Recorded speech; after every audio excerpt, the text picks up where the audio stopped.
Hey everyone, it's Alex Stevenson here, and in today's video I'm going to be giving you an update on the teaching English in Vietnam market, as well as the online teaching market, and give you a little bit of insight into what that means for you if you are planning to start teaching English in Vietnam and the options that you have right now for getting started. So I'll start with giving you an update on COVID and the numbers, and then also move through the timeline of how that affected the whole market here.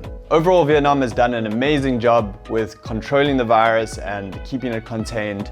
And right now, the country has had less than 1,000 cases in total, and less than 500 of those are currently active. There've also been 25 deaths so far, and most of those people have had some kind of chronic illness. They were all suffering from some comorbidity, meaning they had some kind of disease like cancer, or I believe the most common one was renal failure. Also worth noting, a lot of these cases were people that were repatriated back into the country and were quarantined and tested on arrival, so it wasn't necessarily all spread within the country.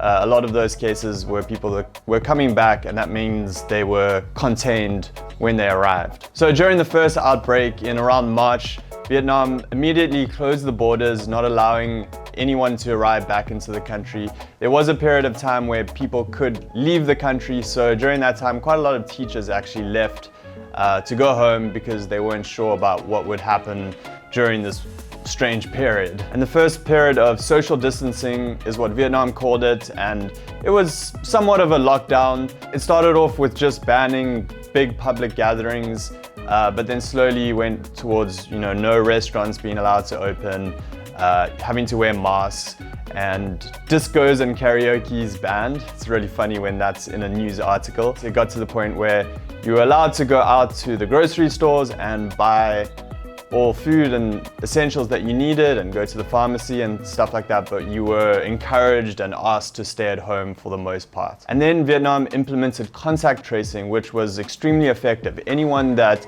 had the virus, they basically traced every single person that came into contact with them and then followed up with them, either having them tested or putting them into quarantine straight away. So the 14-day quarantine that Vietnam implemented, which is now the standard for anyone arriving in the country, is probably what was most effective at stopping the spread of the virus. So many people that were arriving in the country, they didn't immediately ban arrivals of new people in the country, but everyone that was arriving had to go into a 14-day quarantine. And at the start, there was only the government facilities. So they took places like army bases and basically put everyone in there for 14 days minimum, and then were testing people every few days. And after a period of no infections, then they would start to release everyone. At that time, we were just finishing off our 4-week TEFL course in March, and we saw the signs of everything closing down, so we kind of rushed to finish things off and have all of our trainees go out to their teaching practicals at schools and get those done as soon as possible. That was our last class since then, and since then we've just been postponing our in-class TEFL courses until people are able to get back into the country. So naturally, the government decided to close all schools too.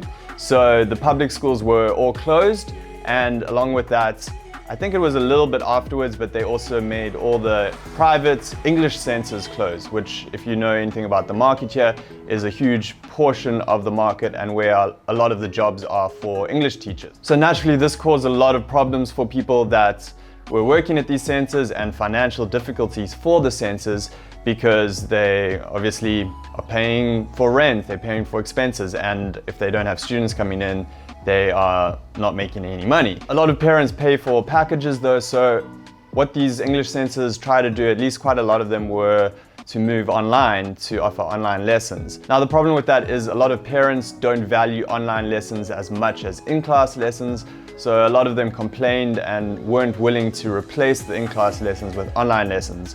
So all these centers, while still having all their costs, were still needing to deliver those lessons to all the students at a later point. So obviously that put them in a really difficult financial position. And the business model of these centers doesn't make sense to be teaching online when they're paying for all these big classrooms and buildings where all the students come in. So it wasn't necessarily effective to be running these online lessons because of that. So each center did its own thing and made its own decisions. But because of that, a lot of teachers did lose their jobs, or they were on reduced hours per week and getting a salary cut, or they were teaching online and maybe only making 75% of the salary that they would have been otherwise. And some centers did keep paying their teachers during this time. And also the public school companies, which are companies that basically hire you as a teacher and then send you to public schools, some of them were still paying, and it just varied from company to company on what happened. But naturally, some people lost their jobs, some people weren't working enough. For people who had just arrived in the country and were looking for jobs, that was obviously a really tough time to be in Vietnam with having to live off savings because there weren't any jobs available. So there was also this big shift towards online teaching from all the teachers who wanted to look for other ways to make money, and also, some of the schools starting online teaching. But a lot of English teachers who are based here decided to apply for some of these companies, and a lot of these online English companies are based in China. There are some in Vietnam, but like I mentioned, a lot of parents prefer the in-class training at the moment. I think there might be a shift in the future, we'll see, but in China there are a lot of these companies, and so people in Vietnam and around the world started applying for these jobs, because if you're a native speaker and usually have a degree, although some companies accept people who don't have a degree, and you have a TEFL certification, you can actually get a job online and teach online. So it made sense that a lot of people would apply for these companies. Now this is a huge market, so there's lots of jobs, but obviously these online companies would have their own operational difficulties. Maybe they got a lot more students all at once, and they got a lot more teachers all at once. So I did hear about some companies not doing so well at handling this, and the operations and the communication wasn't necessarily that great. New teachers getting on platforms, for the most part, from what I heard, were able to get hours.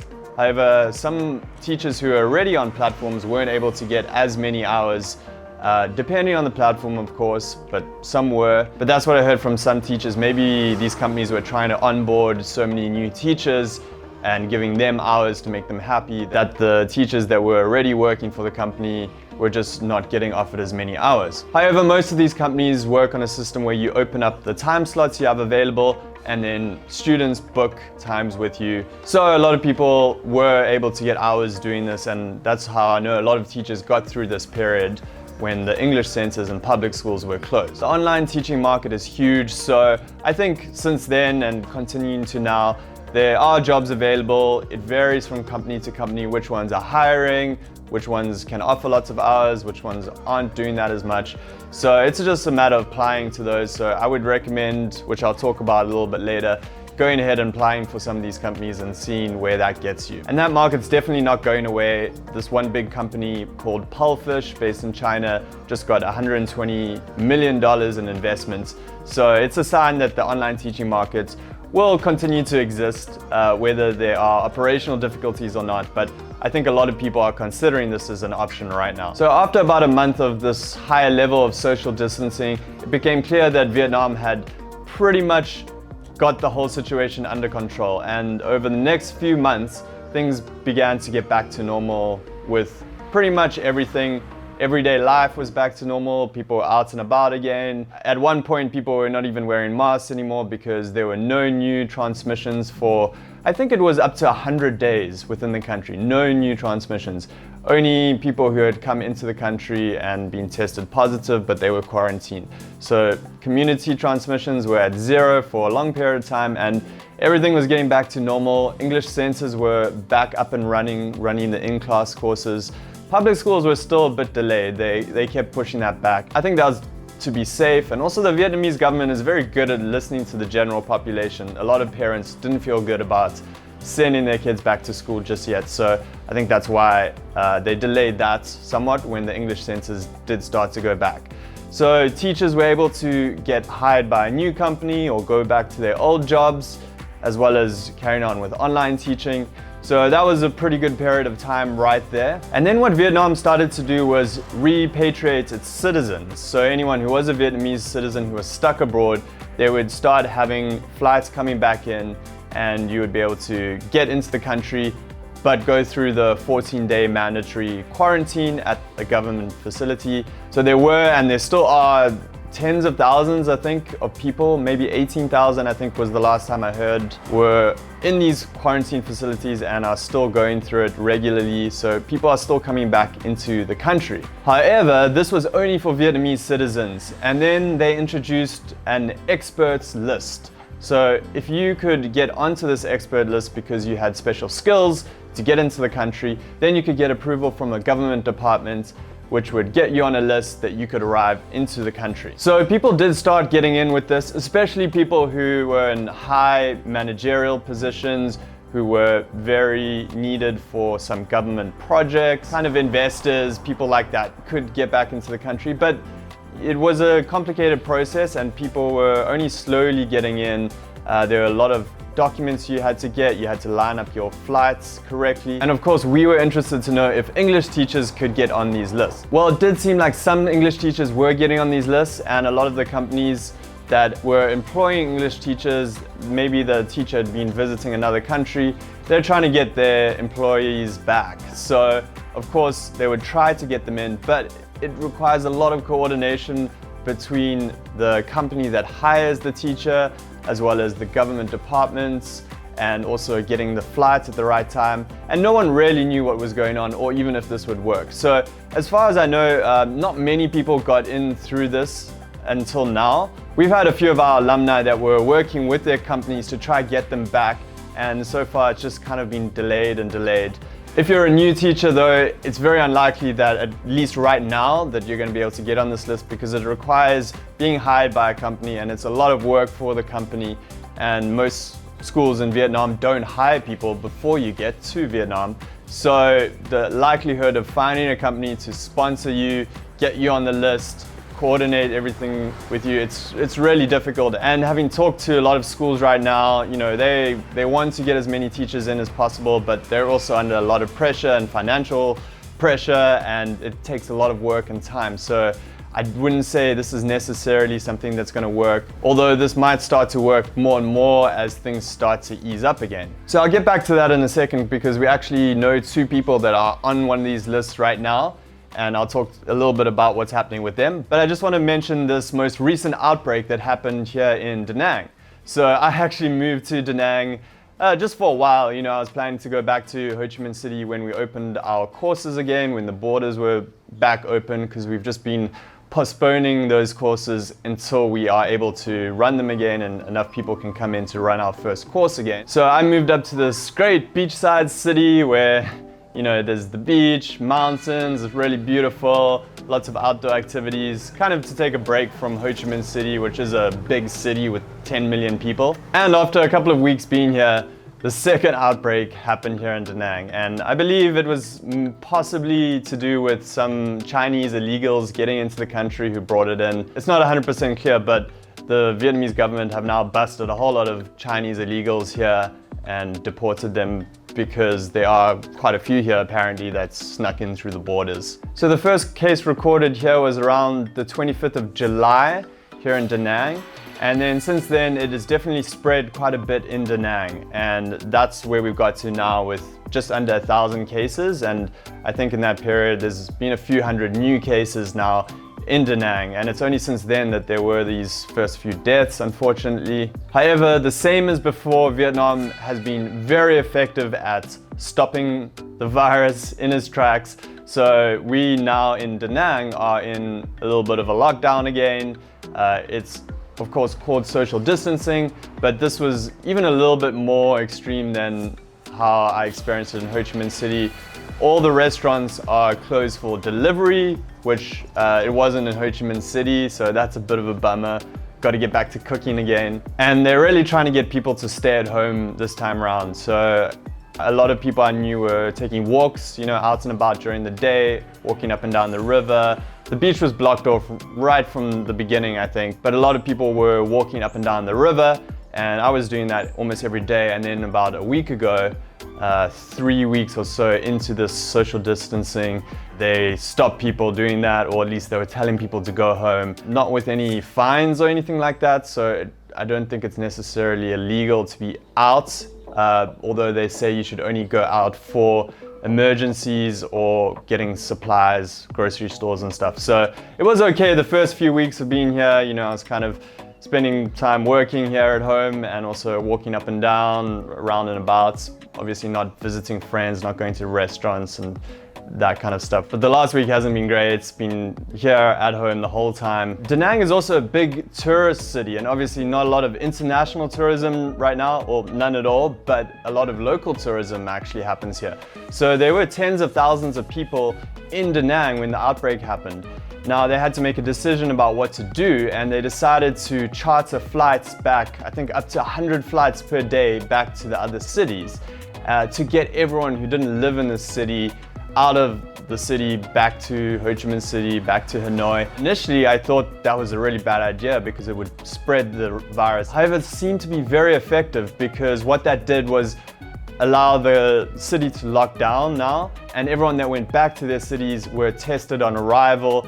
And outside of the hotspots here in Da Nang and a couple of smaller cities nearby, there have only been a few dozen cases in Ho Chi Minh City and Hanoi, and then they followed up with that contact tracing and quarantining people that were in contact with people who had the virus. So it's been effective. It hasn't spread much out of Da Nang now, which is great. Even though I'm here, I'm happy that the rest of the country is doing well. It's also a very small city. It's about 1 million people compared to Ho Chi Minh City and Hanoi, which are 10 million plus. So the fact that it's just here in Da Nang is a really good thing, and there've been declining cases every day, and the health minister just announced yesterday, I believe, that the situation here is under control. So that's overall very positive, and the rest of the country is pretty much business as usual. I've been talking to the team in Ho Chi Minh City. Everyone's going about their day-to-day life as normal. They're wearing masks, of course, and clubs are closed and bars technically. However, restaurants are allowed to be open, and a lot of bars that also have a restaurant license are open. So things are pretty back to normal. Karaoke is allowed. You get fined 200 or 300,000 if you aren't wearing a mask. Schools are running as normal, which is great. People at English centers still have their jobs. It hasn't affected that. So overall, things are really good if you're an English teacher in Vietnam for the most part. Obviously, Da Nang's an exception. But what if you are wanting to come to Vietnam to start teaching? What are your options? What are the possibilities of actually getting here? So I'll give you some of my suggestions about what you should be doing right now and your possible options. So my main advice would be to get prepared as much as possible right now, and then remain flexible for when things get better and it becomes possible to arrive in the country. So when I say flexible, I mean don't book any flights. There aren't really many anyway, but don't kind of rely on a certain date for getting into the country because no one really knows. It looks like it's going in a positive direction, and we're hoping that things will become easier and easier as time goes by and it will become possible to get into the country. But obviously you can't plan for an exact date. So I would say start getting everything ready and just be prepared to move to Vietnam once things are a little bit more back to normal. There are a lot of jobs available, a lot of demand for teachers.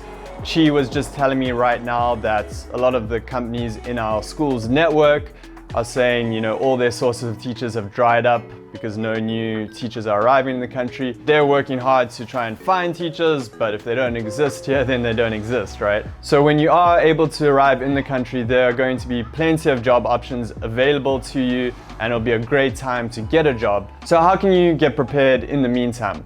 Well, there's a few possible things you can do in the meantime. One, of course, is to get your TEFL certification if you haven't already. And this is obviously something that you need. It's one of the requirements to get a teaching English job set by the Vietnamese government. So you need a TEFL or TESOL or CELTA or teaching license to get employed legally. Now you can get your TEFL certification online before you come. Now I just want to point out that not all online TEFL certifications are created equally. In fact, there's a huge variation in the quality of them. compared to an in-class course. You know, if you're going into the classroom for 4 weeks, even if it's not the best one, you're going to get so much practical experience that you'll be very prepared, versus if you take an online course that's extremely cheap and it's just got text, it's not going to teach you all that much. I mean, you can learn from text, right? But it's going to be extremely boring, doesn't necessarily equip you with the skills to become a good teacher. So I'd recommend looking out for a TEFL certification that's been proven to be accepted in Vietnam by employers. So maybe reach out to the company you want to get a TEFL certification from and ask them if they've had graduates arrive in Vietnam and successfully get a work permit, and maybe ask to get in touch with them. Also look out for video training that is so much more effective than just text, as well as live training online through Zoom, Skype. That kind of thing can really improve your learning and your skills throughout a training course online. So if you've been following our channel, you would have seen that we launched right around the time of that first outbreak our online TEFL course, and we'd only been doing in-person TEFL courses for 4 years because of the high quality of an in-person training course. Because it's such a practical skill that you're learning, it really helps to do it in the classroom. But what we did was record all our live training sessions in the classroom with our trainer Claire, who's an amazing trainer with a master's in education from Harvard. And we put that together into a course that really makes things more interactive. You can see how it's done by an experienced trainer, and you can actually model what you see in a video. So that's extremely effective. In addition, we recently included weekly live sessions with our trainers so that you can connect with your classmates during the course. You can get Q&A, feedback on your progress, on your lesson plans, and also even practice your teaching skills on these live sessions so that you feel confident when you go into the classroom when you're teaching English in Vietnam. So that's a good option to make the most of your time while you're stuck at home, actually learning from home online, and that's gonna get you that TEFL certification before you even arrive in Vietnam. Also make sure you have all the other documentation that you need. You need your original certificate of your degree to teach in Vietnam. It's also a good idea to get a criminal background check in your home country, although that should be within 6 months. So you don't want to get that too soon. And we know a lot of people have done an online TEFL certification, either ours or another companies, and are ready and waiting to move to Vietnam, but they also aren't 100% confident just yet and would like to get some practical teaching experience, as well as the ability to meet other people when they arrive in the country, get an orientation. So we actually put together a program called the Vietnam Fast Track, which is a 2-week orientation and practical teaching hours with Vietnamese students. So you actually go out to schools and get to practice with Vietnamese students before you go into the demo classes and the interviews with schools. Because if you didn't know, most schools in Vietnam hire people while they're in the country. So you have to fly to Vietnam, interview in person, and then often actually teach a demonstration class before you're hired by the employer. So we wanted to put together something that would allow those of you who already have a TEFL certificate to arrive in the country, get that practical teaching experience. We have a welcoming weekend and meet up with all the other people on that month's program. And then of course the big thing is also getting a job. So we have some school presentations for you, and we take your resume and we send it out to schools in our network and work with you until you get a job. Then the other thing to do while you wait is to actually save up money to move to Vietnam, because there are startup expenses.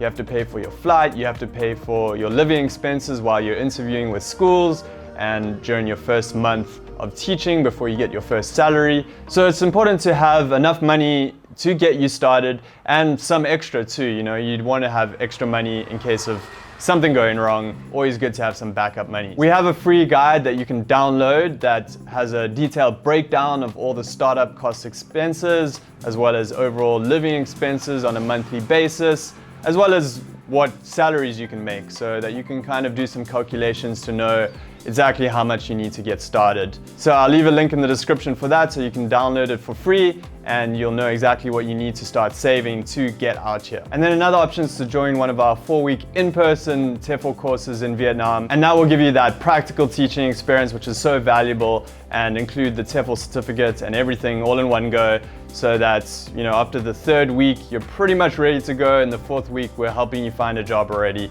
So that's another great option, and it's what we've been offering for years and years now, and we've helped hundreds of people start teaching with these 4-week in-person classes. It's probably the best possible way you can get started. And you get to meet all your classmates, and it's really supportive community that we have here. And we also have the option to upgrade from our online TEFL course to this course if you decide that's something that you'd find valuable too. Now, going back to the 14-day quarantine again, one thing they have introduced is the ability to stay at hotels during the quarantine.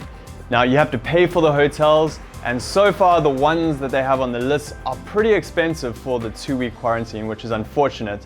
It's about $1,000, although hopefully they'll add some cheaper options to that. Now, this is good to know because if they open up the borders but still require the 14-day quarantine, then you can choose to do it in a hotel rather than a government facility. Now, I know quite a few people that were in the government facilities. You stay there for free, that's great. Although apparently now, if you get tested positive, then you have to pay for your time in the facility. And also, they may start charging for the government facilities. We don't really know if that will change. Overall, the experiences, I think, really varied from the different facilities. I know and spoke to quite a few people who were in different ones.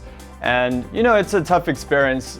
You're with mostly Vietnamese people, so if it's your first time in the country, it might be difficult to communicate, although of course people do speak English to a certain degree in Vietnam. And if you're in one of the military bases, you might be sleeping on a bunk bed with no mattress. You do get 3 meals a day, although the quality of them, you know, it's probably not going to be the best. And some of the people who went through it really struggled, so I think that's understandable. And I think if you're a first-time arrival in Vietnam, that might be a really big shock. So just be aware of that if it's something you're considering doing. That being said, one of our alumni has decided to do this. His school managed to get him on one of these lists, and he is set to arrive later this month. So I should note that it is a company that he was already working for in Vietnam. He had already come through our program. He'd already been teaching. He went back home when the virus started up, and now he's been trying to get back. And the company was able to work with him. Like I said, a lot of companies probably aren't going to do this for first-time teachers, at least at first. However, he's going for it, and we'll see if it works out. And another person that got onto the list is actually Chi, our school network manager's boyfriend. And he is arriving next month in September, hopefully. And he is also a manager of an English center. So again, that makes it probably easier to get on that list. But I should also note that you need to get a number of different documents and also time everything correctly to be able to get here. So I'll just read here. You need a letter from the People's Committee, the Department of Construction. You need a letter approving your quarantine plan, like where you're going to be quarantined and all of that. And you also need a COVID test within 1 week of departure. That's not to mention, you know, if a flight gets canceled or they cancel the list, you know, anything could happen. So this is all pretty experimental. No one really knows what are happening. Even a lot of these English centers we're talking to, they're kind of just trying to do their best. And the government isn't 100% clear about it. They have been changing things regularly. So the reason I brought this up was just to give you a complete picture of how things are slowly moving in the right direction. But I don't necessarily recommend relying on this experts list, especially because, like I mentioned, most jobs require teachers to be in the country to hire them to do that in-person interview. There are some companies that might hire you while you're abroad.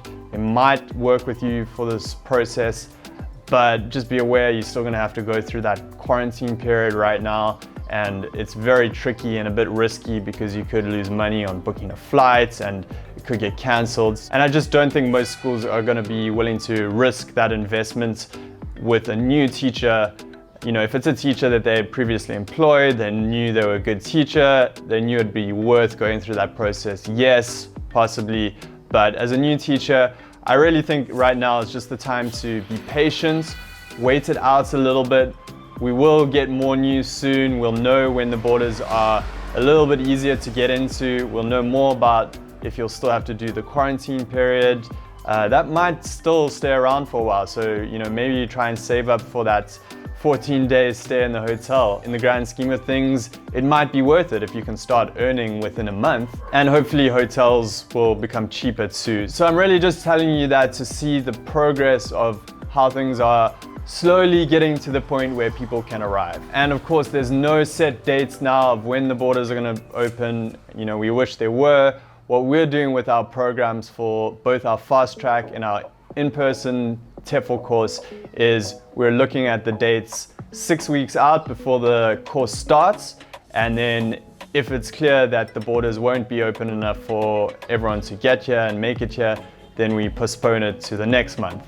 And we're offering flexible enrollments, so if you sign up for the fast track or for the in-person TEFL course, you can get your spot, and then we'll just notify you when things are getting better and when we set that first course date. We've got dozens of people right now who are enrolled in future courses, and we're just waiting for that point where we can actually run that first course and things are back to normal. So whether you come through our programs or you do it all on your own, that method of arriving in the country and applying for a few schools, doing all your interviews and demo classes within a week or two, and then getting job offers and then choosing the correct job offer is our recommended method of getting a job in Vietnam. Yeah, maybe you can secure a contract beforehand, but most schools don't do that. And if you do, it's going to be this kind of weird waiting game of, you know, trying to work with the company to get on a list and get in here. So basically, we recommend that method. Just be patient, wait until it is possible to fly into the country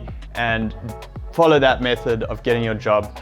Make sure you're prepared, get TEFL certified, sign up for a TEFL program in Vietnam, save up to cover those startup costs, get your documents ready, and just be ready for that moment when the borders will open. And then of course there's teaching English online, which is something you can start doing right now from home. You can get TEFL certified online, and then you can apply for online teaching companies. We've actually created a short course about how to take everything you learn in a normal TEFL certification and apply it to online teaching, how to be a good English teacher, and how to get a job at an online teaching company. So feel free to check that out. Go ahead and apply for online teaching companies. If you start making some money before you arrive in Vietnam, that's great too, because then when you arrive here, you're at least making some part-time hours or even a full-time salary when you arrive in Vietnam. And then once you get here, there's gonna be lots of job opportunities. So we're looking forward to having everyone arrive back here and get into Vietnam. And I'm positive about the direction Vietnam is going in. I think they're being cautious, which is good, but it will happen. The borders will start letting new English teachers in. The country needs them, and we'll see what that process of arriving looks like, but it is definitely gonna happen at some point. Now that I've given you an outline in this video about what you need to know and the current situation here in Vietnam, I'm going to be posting updates over on our Instagram. So head over there and I'll post more frequent, smaller updates so that you can just keep track of the latest news. And I'll give updates like whether Chi's boyfriend got into the country, and also when we have more news about the borders reopening. So if you find this helpful, give this video a thumbs up. Let me know in the comments if there are any questions that I didn't cover that you would like to know, and I'll make sure to answer those. And again, follow us on Instagram and also over on Facebook, and I'll be posting more updates. I'm looking forward to this social distancing easing up here in Da Nang so that I can go out and film some great vlogs in the city, and planning to go to some waterfalls, which will be really beautiful. That's all for now. Make sure you're subscribed, turn on notifications so that you get the latest updates from us. And I posted all the links in the description for the programs I mentioned and also the free guide that you can download. So check those out, and I will speak to you soon in a new video. Peace.